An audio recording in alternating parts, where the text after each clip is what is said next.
Buenas tardes, jóvenes. Buenas tardes, abogado. Buenas tardes, abogado. Buenas tardes, abogado. Buenas tardes, abogado. Buenas. Bueno, vamos a continuar ya la cuenta regresiva. Ya va siendo tiempo, ¿verdad?, de la evaluación. Recuerden que de acuerdo a la fecha calendario, pues es pasado mañana, ¿verdad?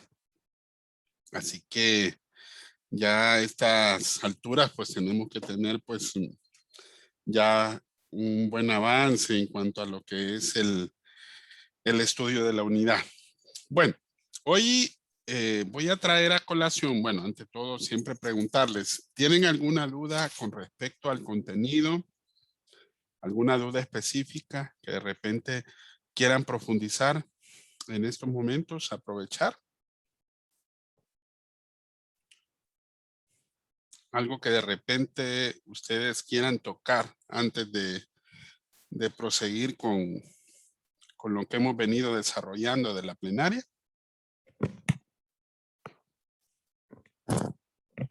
¿No? No, abogado, ha estado claro lo que ha explicado anteriormente. Ok, bueno.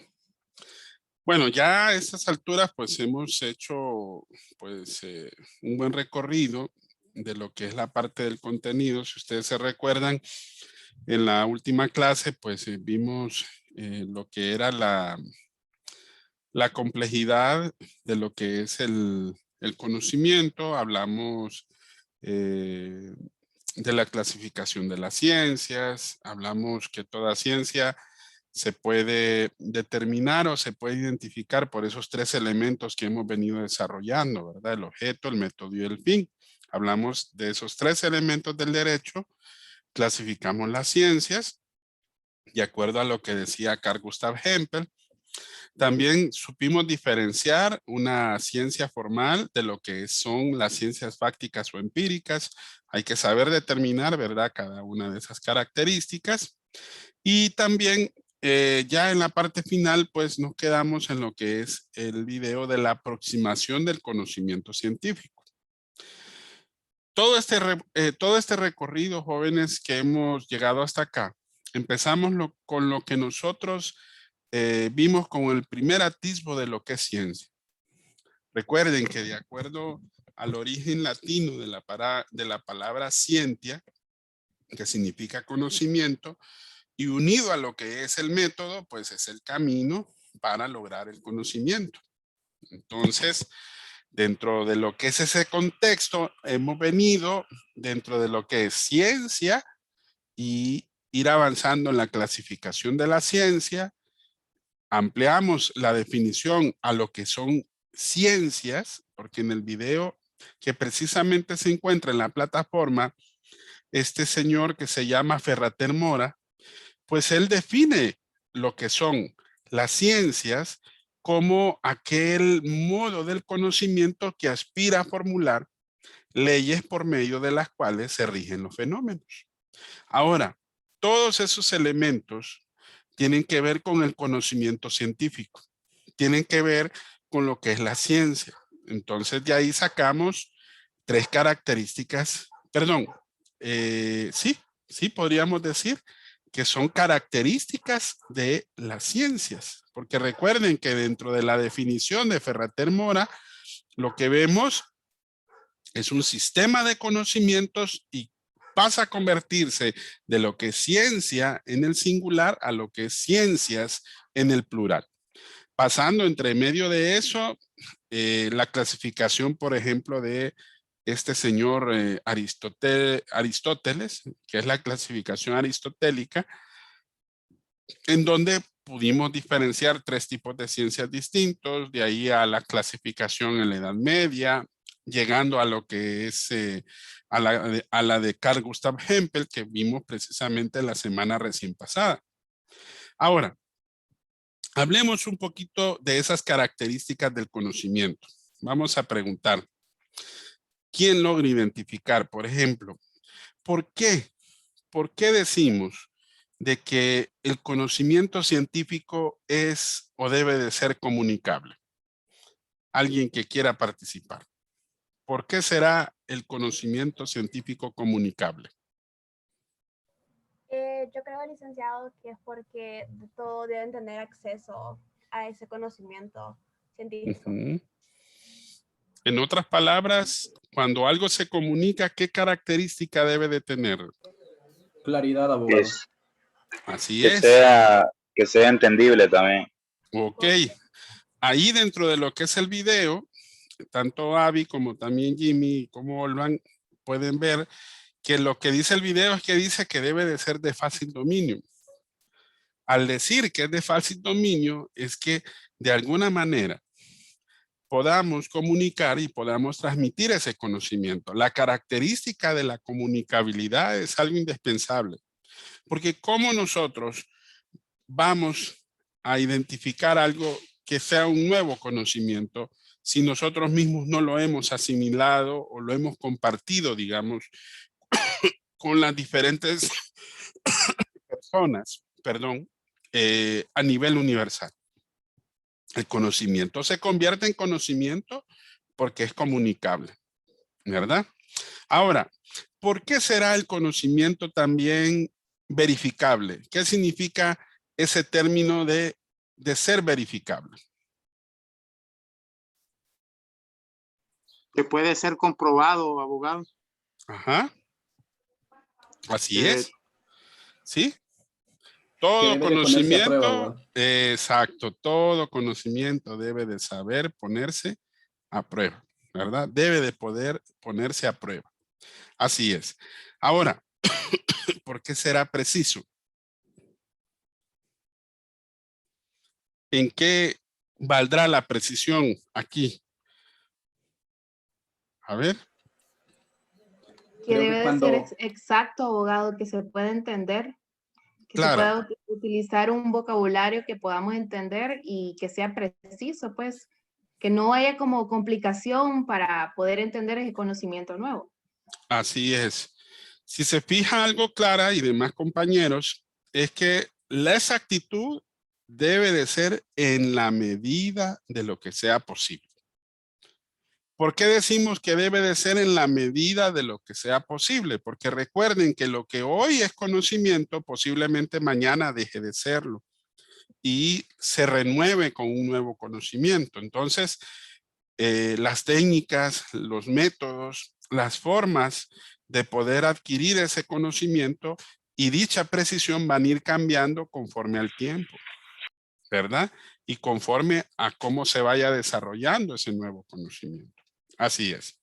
Bueno, veamos el que nos falta. ¿Por qué es universal? Abogado, creo que es universal porque lo que se experimenta o lo que prueba tiene que ser, puede validar en cualquier parte del mundo. Ajá, o sea que en otras palabras se puede aplicar a cualquier A cualquier, objeto. sí, también Ah, creo, abogado, que es un aporte que se da el conocimiento a toda la humanidad. ujú. Así es, sí, de cierta manera, ¿verdad? Cuando hablamos que un conocimiento es universal es porque debe de tener o debe de existir la capacidad, ¿verdad? De poder ser puesto a prueba, pero al mismo tiempo esa capacidad debe de subsistir dentro de lo que nosotros llamamos precisamente aplicable a cualquier objeto. Bueno, ok, vamos bien. Ahora pasemos a la siguiente clase. En la clase 2 vimos ya lo que es el método científico. Vimos la definición. Yo les dije la definición ahorita. Para llegar a lo que es el conocimiento utilizamos el método. ¿Por qué? Porque el método es el paso a paso que nos permite llegar a lo que es ciencia, a lo que es el conocimiento, ¿verdad? Ahora, de lo que ustedes han podido leer en el material, ¿qué pasos universalmente aceptados ustedes han podido identificar? Vamos a ver. Es pregunta de examen. La observación. Ajá, el primero. El segundo paso, ¿cuál es?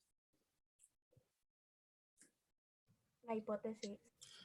Antes de eso, preguntas. En otras palabras, es el planteamiento del problema. El tercero es la hipótesis, planteamiento de hipótesis. ¿Cuál es la cuarta etapa? Experimentación. La experimentación, así es. Y los últimos dos pasos que ahí se pueden identificar, aunque algunos autores lo resumen en uno solo. Análisis e interpretación de resultados.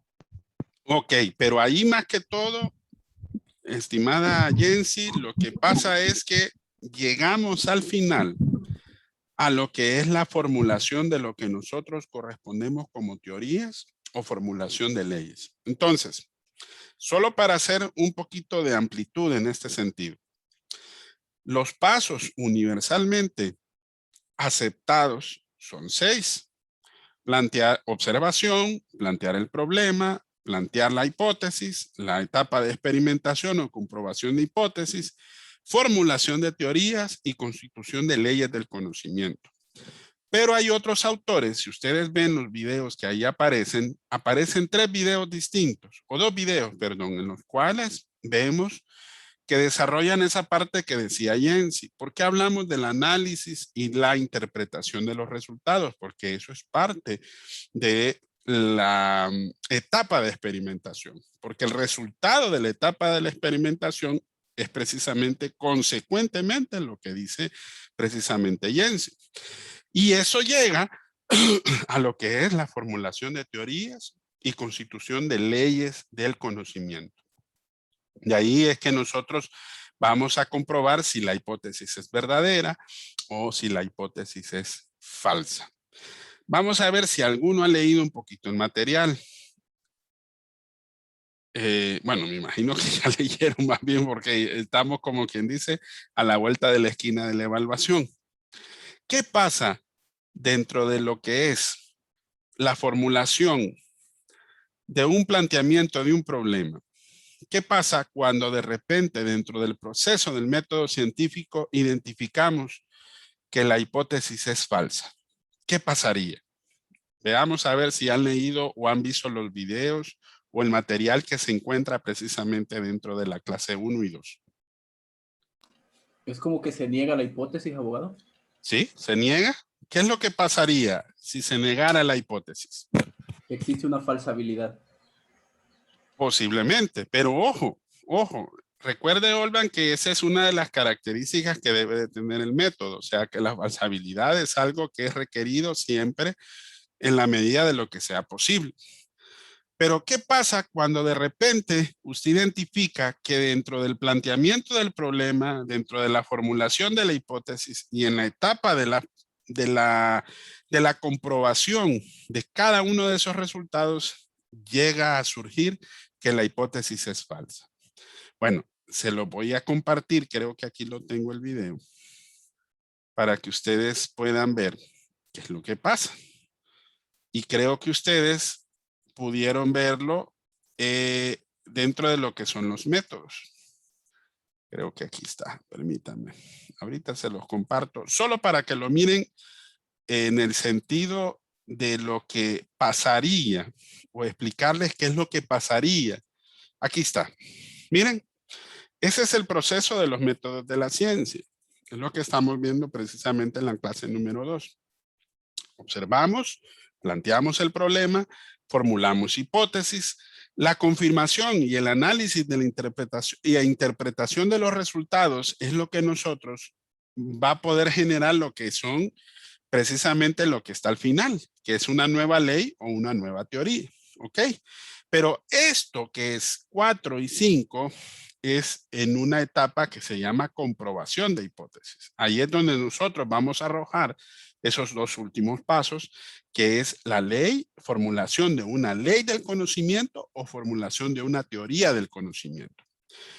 Claro, si la hipótesis es verdadera, entonces lo que nosotros vamos a obtener es un resultado que va a venir a beneficiar con un nuevo conocimiento. ¿Ok? Si llegara a pasar eso, entonces, estimados, tenemos un nuevo conocimiento que nos permite resolver esto que se llama fenómeno. ¿ok?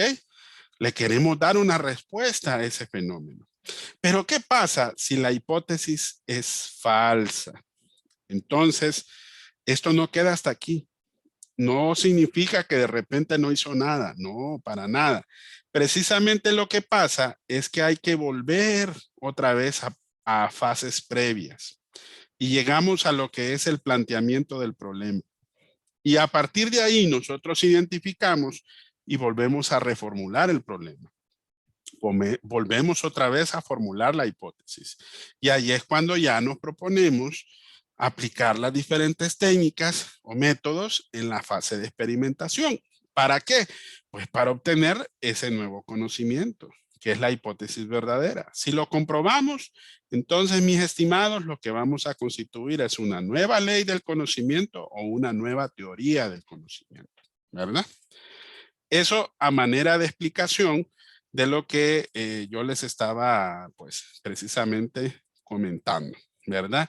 Que en este video es muy importante porque ahí es donde identificamos precisamente los pasos del desarrollo del método científico.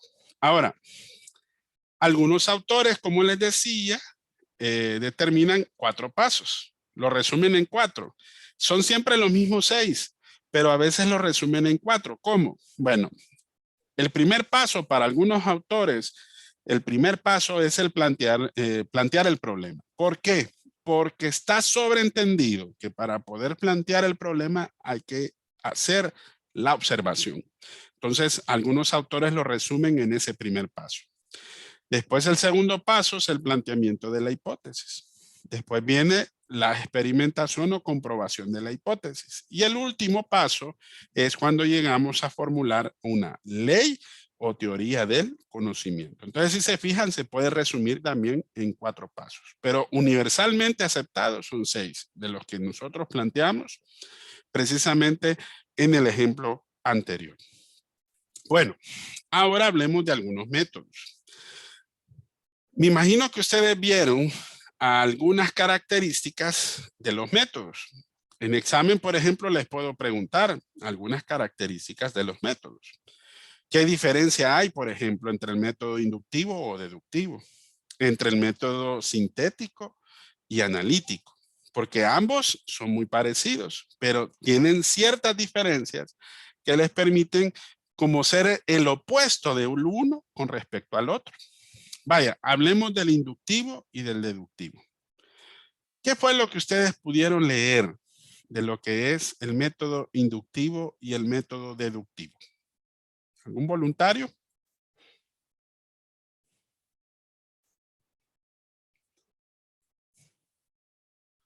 Por ejemplo, ¿qué es el método inductivo? Recuerdo que el inductivo parte de hechos aceptados como válidos. ¿Sí? ¿Qué más? Por ejemplo, hablemos de las premisas. Yo creo que ya se acordaron algunos. ¿De qué parte? Por ejemplo, dice que el método inductivo es cuando nosotros obtenemos conclusiones generales a partir de premisas particulares. Y el deductivo es al revés. ¿Ok? Partimos de premisas generales para obtener conclusiones particulares. Entonces, si se fijan, un método contrapone al otro. Por eso decimos que el deductivo va de lo general a lo particular. Y el inductivo es cuando nosotros obtenemos conclusiones generales a partir de premisas particulares. El método inductivo, dentro de lo que decía Ullmann, se resume en 4 pasos. Primero, observación y registro de los hechos. El análisis y la clasificación de esos hechos. La derivación inductiva, que era lo que les comentaba. O sea, ¿qué hacemos? Partimos de lo general, ¿verdad? O sea, perdón, partimos de lo particular para poder llegar a las conclusiones que a nosotros nos interesan, las conclusiones generales, la derivación de una hipótesis. Y finalmente hacemos una contrastación y una verificación, ¿verdad? Ese es el método inductivo. Y el deductivo es lo que nosotros llamábamos precisamente como la aplicación del silogismo. ¿Se recuerdan? El silogismo va de lo general a lo particular. El inductivo va de lo particular a lo general, o sea, es al revés. El deductivo es de lo complejo a lo simple. El ejemplo que ahí ustedes ven, yo creo que se acuerdan que es, los planetas son redondos, premisa general. La Tierra es un planeta, premisa particular. ¿Cuál debe de ser la conclusión? Por lo tanto, la Tierra es redonda. Esa es la conclusión. Ese es el método deductivo, ¿verdad? Y ahí los otros dos ejemplos de métodos son el analítico y el sintético. A ver, ¿qué me dicen cómo es el analítico? A partir de un ejemplo, ¿cómo podríamos, vaya, por ejemplo, ahí en el video se describe para estudiar una muestra, ¿cómo podríamos utilizar el método analítico?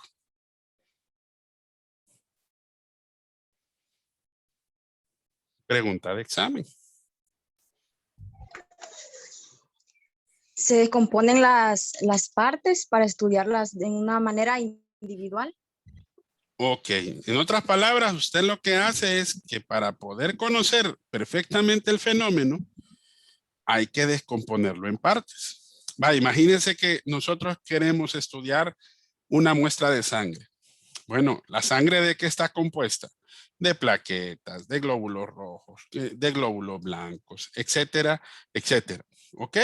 Entonces, si utilizáramos el método analítico, entonces podríamos hacerlo a partir de ahí. Dividimos las partes y las explicamos una por una. De esa manera lo descomponemos y lo entendemos mejor. Ahí usamos el método analítico. Y el sintético es al revés. ¿Cómo es el sintético? A ver. Es el que estudia todas las partes que están dispersas para juntarlas en un total. Exacto, es al revés. Es al revés del anterior, ¿sí? ¿Por qué? ¿Cuál es el procedimiento? ¿Cuál es la metodología? Unimos todos los elementos de un fenómeno X con el fin de generar un nuevo conocimiento, ¿verdad? Bueno, esos son algunos de los métodos que ahí están. También ahí podemos hablar del método inductivo, deductivo, método hipotético, deductivo, el método histórico, etcétera. Son algunos métodos de la investigación. Ahora, pregunta de examen. ¿Cuáles son los pilares del método científico? Olva me habló de uno. ¿Cuál es el otro? A ver si alguien se recuerda. La reproducibilidad. Así es, Olman. La reproducibilidad, fíjense que está unido a una característica del conocimiento científico. ¿A cuál? A ver si se recuerdan.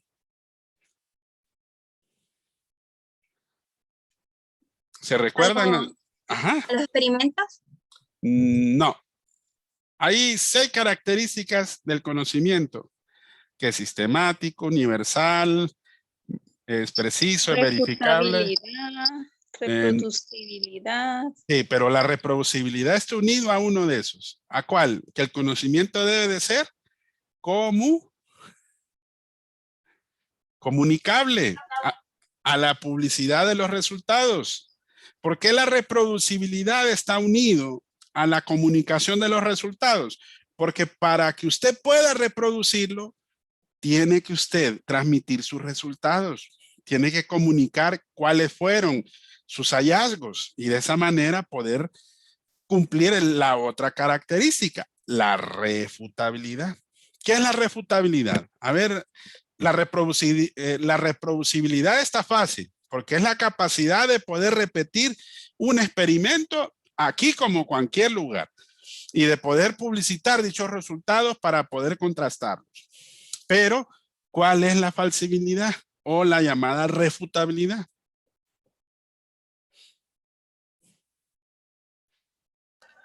¿Podría ser impugnar el resultado? ¿Cómo así? A ver, Olvan, ¿algún ejemplo? Por ejemplo, una inconformidad y no sé, plantear que no es así. Ok, les voy a compartir un ejemplo que es a partir de una película. ¿Alguno de ustedes me imagino que ha visto? Me imagino que sí, ¿verdad? Porque tiene que ver con abogados. La película se llama El abogado del diablo. Salen dos muy buenos actores, Keanu Reeves y Al Pacino. Keanu Reeves es un abogado que está defendiendo a un asesino. Él, en una parte de la película, empieza a preparar a su testigo, que es precisamente la persona que está siendo acusada del asesinato de su esposa. Ok, él lo empieza a atacar. Él empieza a decir como si fuera el fiscal. Lo saca de sus casillas precisamente a su cliente y su cliente le responde y le dice, ¿cómo puede ser que usted, siendo mi abogado, me ataque de esta manera? Esa es la refutabilidad. ¿Ok, Olvan y compañeros? Entre más usted lo ponga a prueba, más conocimiento es. Debe de poner a prueba el conocimiento. ¿Cómo voy a saber si eso es un nuevo conocimiento si no es que yo lo ponga a prueba?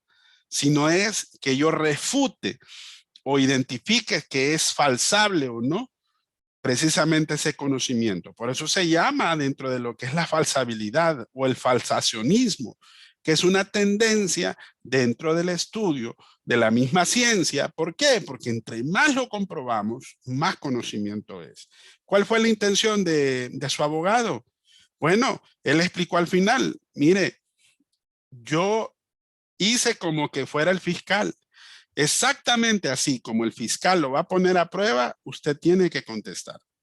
Si usted pierde sus casillas y contesta mal, él lo que va a tratar de decir o hacerle ver es de equivocarse y de esa manera obtener posiblemente la verdad o posiblemente lo contrario. Pero en el caso del conocimiento y de la ciencia, ¿qué es lo que obtenemos? Es la verdad, es el conocimiento, ¿verdad?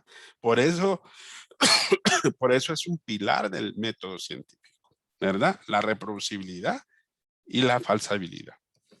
Ok, avancemos otro poquito, ¿verdad? Porque ya vamos un poquito ya más adentro. Bueno, veamos ahora la última clase, ¿verdad? Que es la clase que, si ustedes se recuerdan, es de la investigación. Veamos, a ver si de repente se recuerdan ustedes dentro de lo que es la investigación científica y su clasificación. ¿Por qué será importante la investigación? Porque nos ayuda a desarrollar una curiosidad más creciente o que crezca más nuestra curiosidad por saber de dónde o por qué pasan las cosas. Sí. No sé si a alguno de ustedes les ha pasado. A ver, ¿quién es padre de familia aquí? ¿Alguien que me ayude? Yo, Ajá, David. David, ¿tiene hijo o hija? Niñas, tengo 3 niñas. Ajá, ¿cuál es de las menores? ¿Se ha fijado que de repente las menores a veces le hacen preguntas difíciles a uno? Sí, bien complicadas. Ok, entonces, como bien decía Delmi, esa es la intención, esa es la importancia de la investigación. A veces uno pretende que cuando no existan preguntas o no existan dudas, no hay un conocimiento crítico. ¿Cuándo nos damos cuenta verdaderamente de que a partir de ese conocimiento crítico nazca un nuevo conocimiento? Si no preguntamos, David. Los niños de esa manera, ¿de qué salen? De la ignorancia. Así es, correcto. ¿Verdad? Si, imagínense, es mejor pasar por ignorante una vez a no pasarlo toda la vida. Por eso es bueno preguntar, por eso es bueno preguntarle.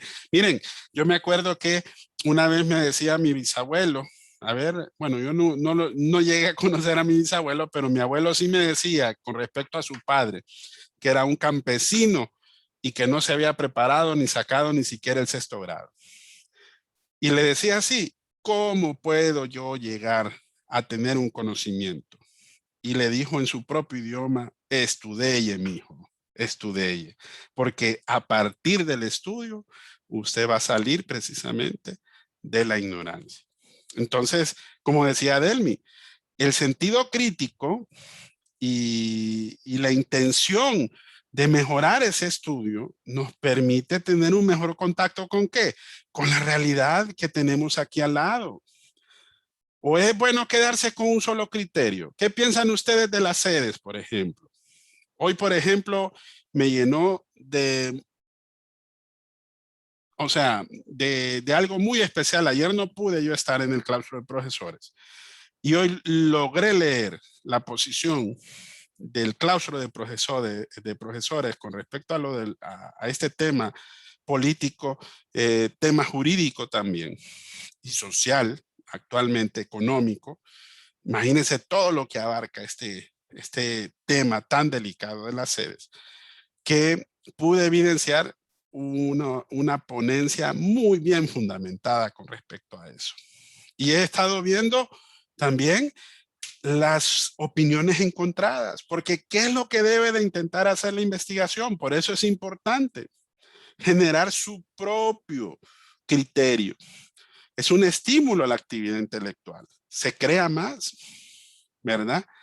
Ayuda a desarrollar la curiosidad que existe, como le decíamos a David, con nuestros hijos, con los menores, y el progreso de una lectura crítica, ¿verdad? Como bien lo dice una de las imágenes que tiene dentro de lo que es el contenido de la clase.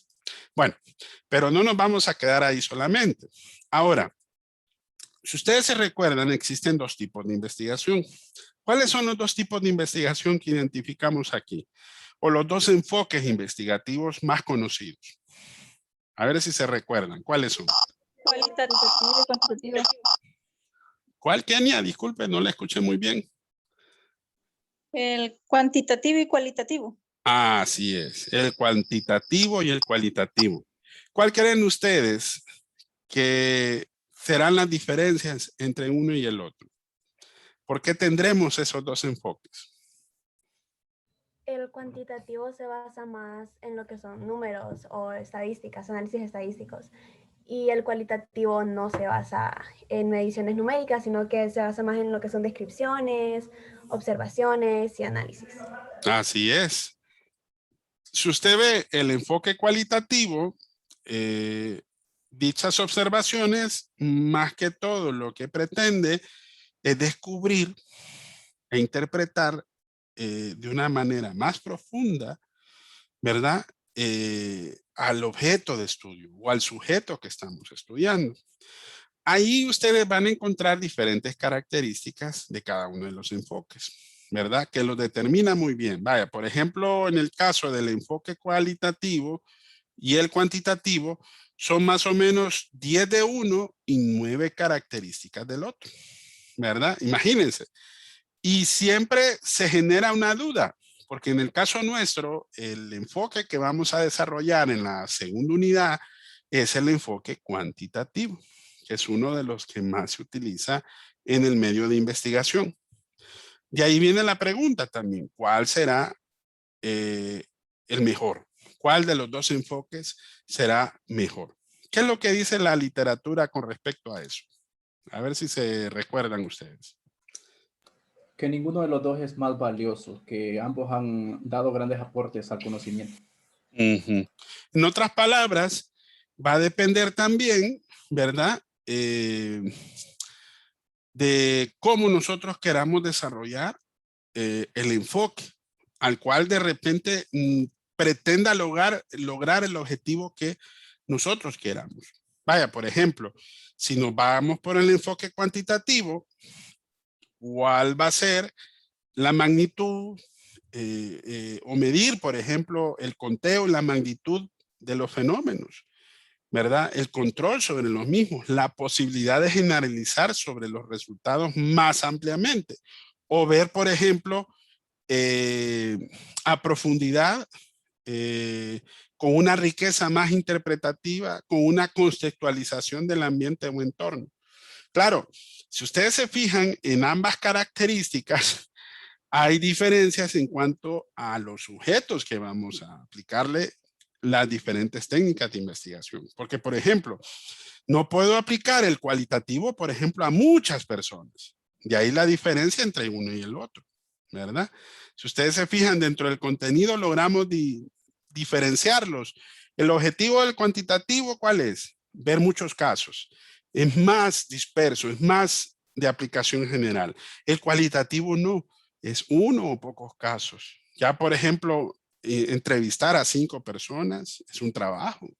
10 personas, 15 personas, ¿verdad? El cuantitativo describe y explica características externas generales. El cualitativo comprende la entidad en su profundidad, en el fondo.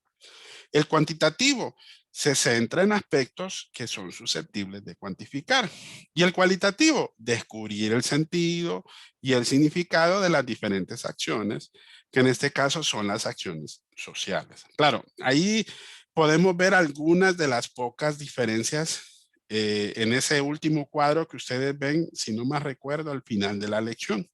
Claro, a lo que sí hay que prestarle mucha atención es a las características de cada uno de los enfoques, ¿verdad? Que también en ese sentido son muy importantes para poder entender mucho mejor a cada uno de los tipos de investigación. Bueno, y finalmente, en la última página de la clase vemos los tipos de investigación, que ese es el mapa conceptual que ustedes tienen que hacer. ¿Cuáles son los diferentes tipos de investigación? A ver si se recuerdan de alguno y tal vez me lo puedan describir en sus propias palabras.